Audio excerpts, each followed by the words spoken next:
Reading nutrition labels is very important and helpful for counting carbs. So we'll take a look at the nutrition facts label and then we'll practice counting carbs. The first thing to look at when looking at the nutrition facts label is always the serving size, because this will help you interpret everything that follows on the nutrition facts label. The next important thing to look at is the total carbohydrates section. This is where you'll find how many carbs are in a serving of that particular food that you're looking at. You can also see added sugars that are present in the food. However, when carb counting, you always want to use the total carbohydrate number. So let's try it out. We'll look at a few examples of meals and we'll practice breaking it down by ingredient and counting the carbs. So let's start with breakfast. This person had oatmeal with banana and peanut butter to start the day.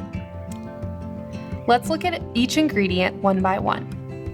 For each ingredient, we know what the serving size is from the tables that we saw earlier and from the Choose Your Foods food list. That's why it's beneficial to have one of these as a reference. So first, we have the cooked oatmeal cereal.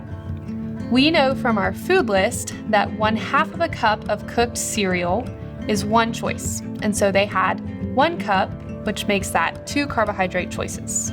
Next is the banana. They have about 1/2 of a banana on here. And we know that 1 small banana is 1 carb choice. So this represents 1/2 choice. For the peanut butter, we have 0 carb choices. However, some peanut butters do have added sugar. So for simplicity, we will pretend like this person used a natural peanut butter that didn't have any added sugar. But a good rule of thumb is to check your peanut butter and look at the ingredient list and make sure it doesn't have any added sugar. It looks like they have a little bit of granola sprinkled on top. 1 serving size of granola is about 1/4 of a cup. And this looks like maybe half of that, so we'll count this as 1/2 of a choice. Now, they cooked this with 1/2 of a cup of skim milk, which is 1/2 of a choice. And so altogether, this adds up to about 3.5 carbohydrate choices, which is within the range of 3 to 4 carb choices per meal for the typical adult. Next, we'll look at lunch. For lunch, this person had a sandwich with chicken salad on it. Now there are 2 slices of bread here, and so that counts for 2 carb choices.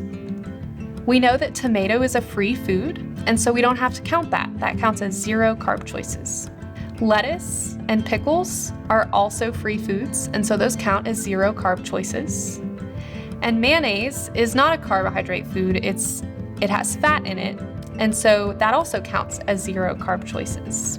Chicken is a protein food and doesn't naturally have carbs in it, and that's also 0 choices. That may surprise you that a pretty hearty sandwich is really only 2 carb choices. Now this person may want to add a side of fruit to round this meal off to get them to about 3 to 4 carb choices per meal. Now let's look at dinner. This person had grilled chicken with potatoes and green beans. Potatoes, we know, have carbs in them. And this looks like about 1 small potato. And 1 small potato equals 1 carb choice. Chicken doesn't have carbs in it, and so that equals 0 carb choices. We know that green beans is counted as one of those free foods from the non-starchy vegetables list, and so that is also 0 carb choices. Now say this person wanted to dip their chicken in something. Let's pretend that they used barbecue sauce. Barbecue sauce does have added sugar in it, and so we would want to look at the nutrition label to see about how much is 15 grams of carbs, and that's about 1 tablespoon. So that counts as 1 carb choice. Notice we haven't added any soda or sugary drinks to these meals. That's usually one thing we recommend that people with diabetes avoid.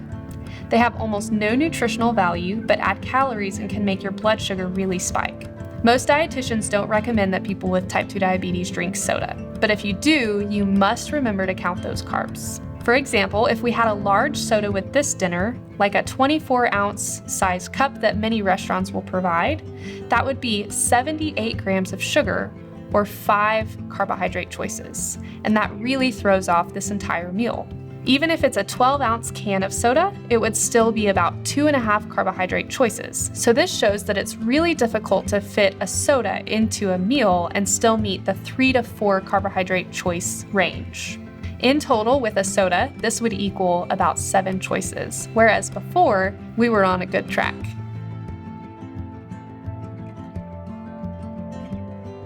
So that concludes our second session of the 3-part diabetes management series. We have learned a lot about healthy eating and carbohydrate counting. So congratulations, you made it through session 2. In our third and final session, we'll learn some day-to-day management tips for travel, eating out, taking good care of your feet, and what to do when sick.